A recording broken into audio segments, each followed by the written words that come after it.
What's up, guys? JR here, doing my first YouTube video. So pretty pumped, a little nervous. Never done the tube before, new to the tube. My wife said I should make a tube, start talking about the comics I've been collecting. So I was like, might as well just jump in here, create a video, see how it goes. Today I'm going to be previewing what I picked up this past week on New Comic Book Day. On Wednesday. I'm filming this Sunday afternoon. Kind of wish I'd made the video sooner to the actual pickup date of these, but better late than never.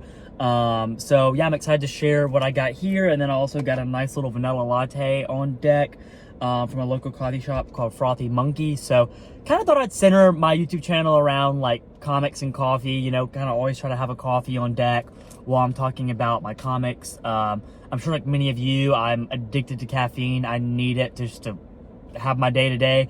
So yeah, let's jump right into this. I didn't have many pickups this past week. I'll tell you a little bit about myself before I jump into this.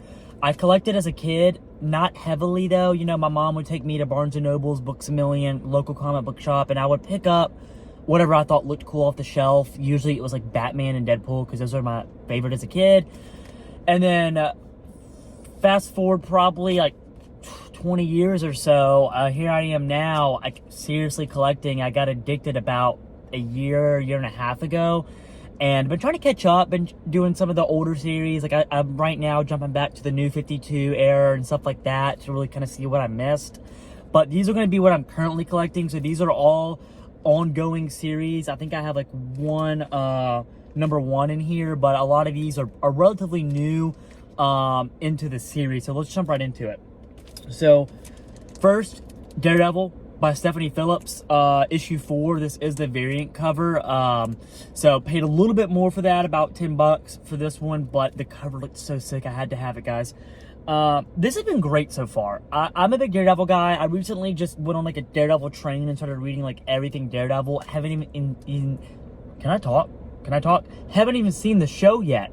So that got a lot of Daredevil to catch up on, but in terms of Stephanie Phillips' run, I've really been enjoying this.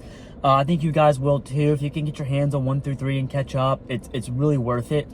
I don't want to jump too much into this and give away spoilers. What I will say though, so far there hasn't been anything too dramatic or too out there. It's just a very solid series. I think nowadays with kind of where Absolute Batman's at, I feel like we kind of expect like every comic to have like a big banger like that, and for her, she's just solid art, solid writing by her, and it's overall just a good series and a good issue. And we're really getting to experience some Matt Murdock trauma when he was a kid, and it seems like he's dealing with a little pent up anger too. And I really like what he's dealing with in the current kind of moment, and then having some flashbacks of when he was younger with his incident that led to him being blind. So I think you'll really enjoy the current series of Daredevil. Next we have Clayface number 1. So I don't know much about Clayface besides kind of like he's a Batman villain, and I thought the cover art looked cool. Also, he's kind of slowly made some appearances, I think, in Absolute Batman. But what I will say is I'm a big advocate for like kind of villains getting their own series, and their own love. Obviously I don't know if it was, is it the movie or show? I think it was a show that they announced for Clayface as well, kind of like the more horror vibe. So I'm liking that Clayface is getting his flowers. I always thought it was a really unique Batman villain that we really didn't ever get a lot of. So I'm excited to jump into this. Don't know a lot about it yet, just besides that it's a Clayface. It's issue 1. So I'm excited for that. I'm going to try to maybe read all these and maybe do individual reviews deeper into each one of these. If y'all want to see that, let me know. I'll do that. Again, this is more just like a preview for each issue that I picked up this past Wednesday. Catwoman number 2. Also kind of a variant cover. So here is what the real cover would look like if you were going to pick this up at your local comic shop. And then there's kind of the variant cover. I love how DC does that. I know Marvel doesn't. Marvel and Image, I don't think, do that quite a bit, where they like give you, under the variant cover, the actual cover too. So that's pretty sick. But this is issue 2 of Catwoman, written by Scott Snyder, who, you know, obviously writes Absolute Batman. Going to be honest, I have a big backlog of reads, so I haven't read issue 1 yet.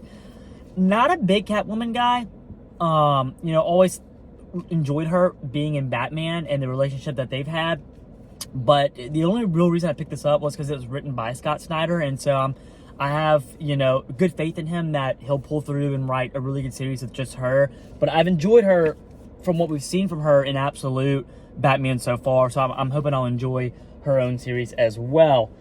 Last but not least, Absolute Batman, issue 22. I've actually already read this one too, so I'm having a lot of fun with this, and I think most people are.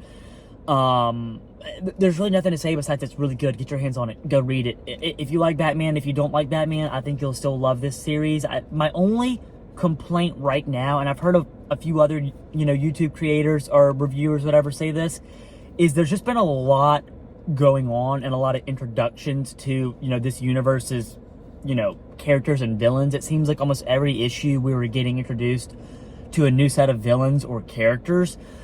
And it seems like we're making our way back to, you know, the Joker, and Scarecrow. And so I'm excited to get more of them. You know, I know, like, now we have the Robins involved. You know, we had a little bit of Deathstroke. And so it's excited. And I think Scott Snyder's going to tie it all in eventually. You know, if you've been keeping up with the series, you'll know, like, the Bane arc was really good.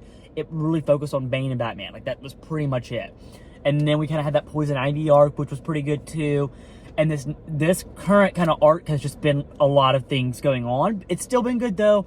Highly recommend getting your hands on this, checking it out. This is, again, newbie here into the comics, so I haven't gotten my hands on any of the other Absolute lines. Obviously besides the Catwoman, which I, again, haven't read. But if all the other ones are as good as this one, then you need to go read them, because the Absolute Batman is killer, and I'm really hoping it's the same for the other lines. But yeah, that's what I got so far. I hope y'all enjoyed this. Y'all need, if you haven't gotten your hands on these 4 comics I mentioned, you definitely should. Again, I can't speak for the Catwoman and Clayface because I actually haven't read them, but I've heard great things about these as well. So thank y'all for tuning in. Like, follow, subscribe, click it, share it, send it to your mama, your grandmama, your Gmail, whatever. Appreciate y'all. See you next time.